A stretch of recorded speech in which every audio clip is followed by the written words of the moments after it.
como la economía alemana rápidamente se va extinguiendo en función de la caída industrial, y con eso comienza a arrastrar al resto de Europa. Lo que estamos empezando a ver es apenas la punta del iceberg de lo que va a suceder en los próximos años con Europa si rápidamente no corrige este rumbo. Pero parece que los líderes europeos están decididos entonces a apuntar hacia las hostilidades con Rusia en una forma bastante incomprensible, dado que habían conseguido una situación bastante equilibrada donde Rusia era capaz de proveer materias primas y energías indispensables para el desarrollo económico europeo, y recibían como cambio la posibilidad de obtener bienes de lujo de Europa, por ejemplo, de alta tecnología, que inclusive ha sido en realidad un freno para el desarrollo ruso de sus propias capacidades, pero a Europa le convenía. Sin embargo, bueno, políticamente ha decidido detonar ese proceso, ¿no? La globalización entonces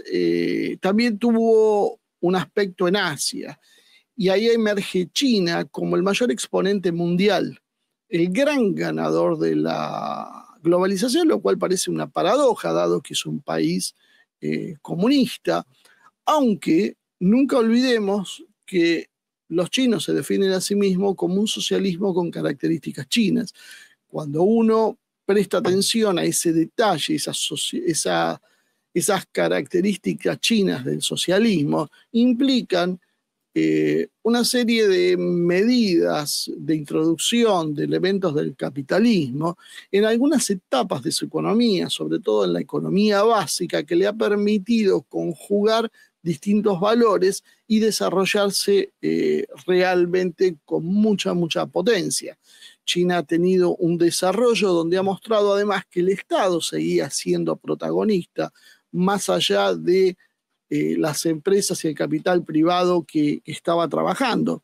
¿Por qué esto es importante? Porque China de esta manera lo que había conseguido entonces es un avance realmente importante en función de mostrar cómo el Estado planificaba el desarrollo, tanto interno como externo. La Franja y la Ruta, por ejemplo, es una iniciativa para conectar mercados a nivel mundial y muestra la conjunción entre la idea de un Estado planificador y la ejecución de sectores privados en esa cuestión. Pero quien toma las decisiones realmente políticas lo hace el Estado chino y no lo hace el capital privado. El capital privado se limita a transitar por los caminos que fija el Estado chino. Y eso les ha dado una enorme competitividad, les permitió pasar de la etapa de copia a la etapa de creatividad y posicionarse hoy en mercados de altísima calidad, como por ejemplo pasa con los autos eléctricos, donde sobrepasaron y por mucho a Occidente. Sus clases medias, a diferencia de lo que veíamos en Occidente, crecieron y sacaron 800 millones de pobres de su situación. Básicamente, esto tiene que ver con esa conjunción de sistemas y que ha mostrado que el gran ganador de la globalización fue China, que no abandonó su ideología, pero sí la adaptó, jugó con las reglas de juego que le fijaron las élites anglosajonas y terminó imponiéndose. Corea y Japón han conseguido generar algunas marcas globales, Toyota, Samsung, Hyundai, Sony, etcétera, pero han manifestado un estancamiento.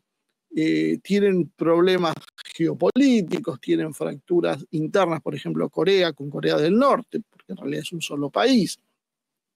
Hay un proceso acelerado de envejecimiento poblacional y la emergencia de China les ha puesto un freno a su desarrollo. Y pende también su suerte de de la evolución del conflicto entre China y Estados Unidos, dado que su propia existencia está sostenida en buena parte por los Estados Unidos, quienes han facilitado tecnologías, capitales y mercados para que se desarrollen y alcancen los niveles que hoy alcanzaron. Emergió la India como otro gran sector que provee tecnología y servicios, como hay empresas como Tata, que son dueñas de muchas empresas europeas. A veces uno no termina de ver esto porque compran y mantienen las marcas ya instaladas, pero la India ya nadie duda que se proyecta como una gran potencia para las próximas décadas, y tiene a su favor una política de costos que es muy baja, tiene una juventud, su población es mucho más joven que la de otros países que puedan competir por su tamaño, y tiene una política de neutralidad que le ha permitido estar a caballo de los conflictos y las sanciones que se imponen a partir de las tirantes entre Estados Unidos y China.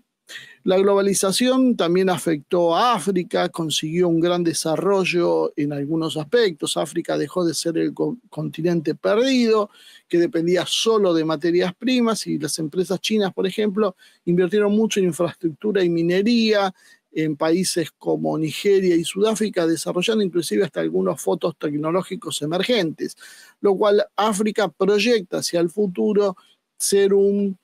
país que se ha beneficiado. Acá lo que vamos viendo entonces claramente es que aquellos que estaban más desarrollados cedieron espacios hacia los que estaban menos desarrollados. Pero aclaro una vez más, esto no fue por la bondad del sistema globalizador o de las élites, sino porque lo que estaban haciendo era entregando el trabajo y el capital a esos países, que les da un nivel de desarrollo mayor, que los sacaba de esa miseria en la cual estaban sumergidos, para obtener mayores ganancias a costas de los países centrales, occidentales, que eran los que perdían ese espacio. Eso más o menos para tener un panorama de lo que fue rápidamente la globalización económica.